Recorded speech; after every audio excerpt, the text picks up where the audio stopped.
Shabbat Shalom. This week's video is sponsored in memory of Rachel Bat Esther v'Mordechai. Zichrona livracha tiye nishmata tzora b'tzora chaim beganen tiye menuchata. In this week's parasha, we have what we call the Tochecha, which literally means words of rebuke.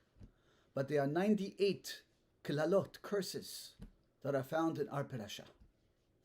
And what's fascinating is Ezra HaSofer, who brought the Jews up from Persia about 2,500 years ago to reestablish the Jewish community in Israel and rebuild the second temple, the second Beit HaMikdash. He established 2,500 years ago that every single year, before Rosh Hashanah, before the new year, we should take out a Sefer Torah and read these 98 curses. In this way, Tichle Hashana v'kiriloteha, the year when its curses should end, Tachel Shana u'birchoteha, and we should have a new year of only berachot. In the time of Ezra, we didn't have a cycle where it fell out. You read this week's parasha a couple of weeks before Rosh Hashanah. It was a 3-year cycle or more. And he would take out a Sefer Torah specifically for the communities throughout the generations to read these curses before Rosh Hashanah. The question is why?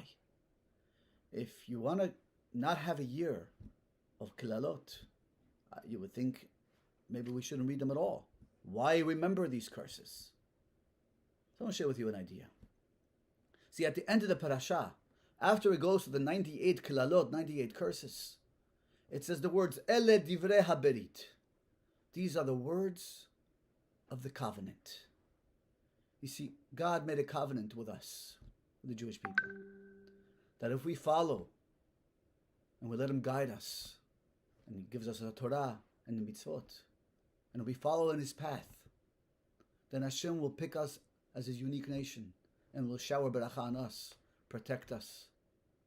That's the deal. But unfortunately, throughout our year, none of us live up to what we can. We don't follow to the T what He requires from us. And we don't live up to expectations of who we should be. We violate this brit, this covenant. We kind of walk out. We're not really part of it. So there's 2 ways to establish a covenant and to be a part of it. The easy way is to keep it. We made a deal, we made a pact. I'll do my side, God, you'll do yours. What if we don't? Then we're out.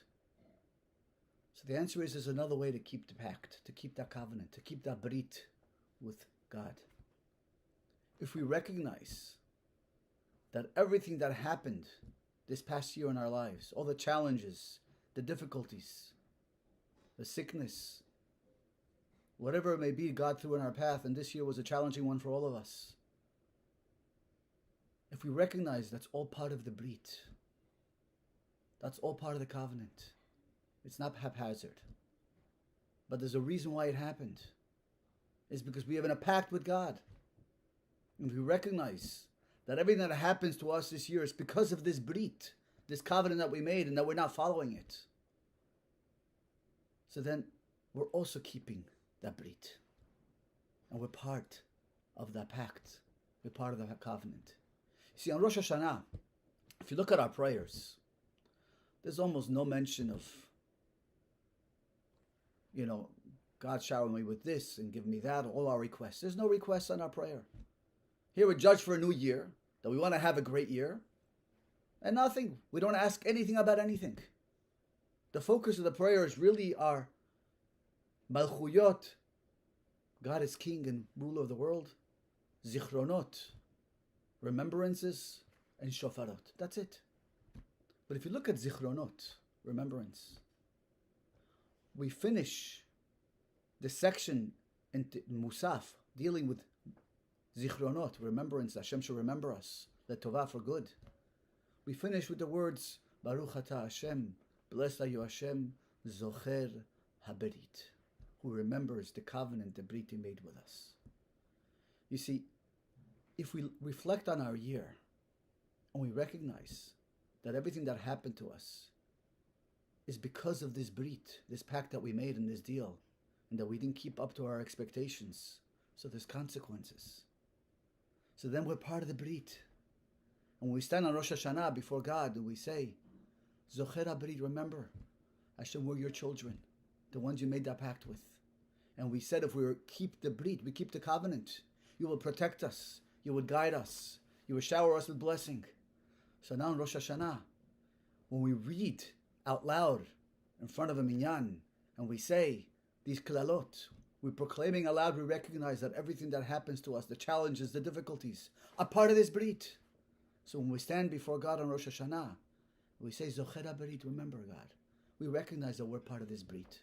And because of that, now you can shower us with blessing and beracha for the coming year.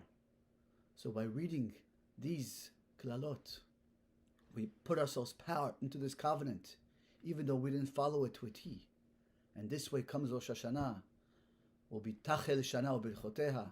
Hashem can begin a year and shower us with beracha, because we are a nation and we're His children that kept to the covenant this past year.